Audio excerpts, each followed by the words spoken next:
Hi friends, வணக்கம். இன்றைக்கி என்னோடய ஸ்டைலில் கொத்தமல்லி சட்னி எப்படி செய்கிறதுன்னு தான் பார்க்க போகிறோம். ஒரு கடாய் வச்சுட்டு அதில் 1 ஸ்பூன் அளவுக்கு எண்ணெய் விட்டுருக்கேன். ஒரு 2 ஸ்பூன் கடலப்பருப்பு, 2 ஸ்பூன் உளுத்தம்பருப்பு, 3 பல் பூண்டு, நான் தோல் உரிக்கல அப்படியே தான் போட்டிருக்கேன். ஒரு 4 பச்சை மிளகாய். இது வந்து எனக்கு காரம் இல்லை, அதனால 4 போட்டிருக்கேன். காரத்துக்கு ஏற்ற மாதிரி பச்சை மிளகாய் போட்டுக்கோங்க.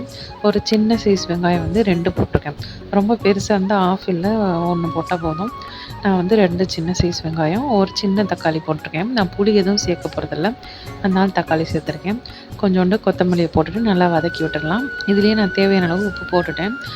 தேங்காய் சீல் கொஞ்சம் போட்டால் தான் வந்து கொஞ்சம் நிறையா வரும். வெறும் கொத்தமல்லி மட்டும் போட்டால் எல்லோரும் ஷேர் பண்ணி சாப்பிட்றதுக்கு பத்தாது. ஸோ தேங்காய் சீலும் போட்டேன். இது எல்லாத்தையும் நல்லா அந்த கொத்தமல்லி சுருள் வரைக்கும் நல்லா வதக்கிக்கலாம். தேங்காய் சீலும் வந்து நல்லா கலர் மாறிடும். பருப்பெல்லாம் கொஞ்சம் லைட் ப்ரௌன் ஆகாமே போட்டுடலாம். ஏன்னா திரும்பியும் வதங்க ரொம்ப டார்க் ஆயிரும். அதனால் லைட் ப்ரௌனாக வரவுமே வந்து இது எல்லாத்தையும் சேர்த்துக்கலாம். இதில் வந்து நான் புளி சேர்க்கலை, ஏன்னா நாங்கள் காலையிலேயே சாப்பிட்ருவோம். ஸோ புளி சேர்க்கலை. சப்போஸ் நீங்கள் மதியம் வரைக்கும் லேட் ஆகும் அப்படின்னா ஒரே ஒரு கொட்டை அளவுக்கு வந்து புளி சேர்த்துக்கிட்டு மிக்ஸ் பண்ணிக்கலாம். தேவையான இதில் கொஞ்சம் இஞ்சியும் சேர்த்துக்கலாம்.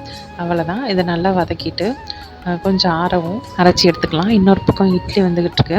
இட்லி ரெடி ஆயிடுச்சான்னு பார்த்துடலாம். நல்லா வெந்துருச்சு இட்லி. ஸோ அதையும் கிண்ணத்தில் எடுத்துகிட்டு சட்னி வந்து நான் எப்போவுமே தாளிக்க மாட்டேன். யாராவது கெஸ்ட் வந்தால் மட்டும்தான் தாளித்து ஊற்றுவேன் சட்னிக்கு. அதே மாதிரி இன்றைக்கும் தாளிக்கலை. நான் இட்லி எடுத்துகிட்டு கொத்தமல்லி சட்னியை ஊற்றிக்கலாம். காரம் உப்பு எல்லாமே கரெக்டாக தான் இருந்தது. நீங்களும் இந்த ஸ்டைலில் ட்ரை பண்ணி பாருங்கள். அவ்வளோதாங்க, என்னோடய ஸ்டைலில் வந்து கொத்தமல்லி சட்னி ரெடி ஆயிடுச்சு.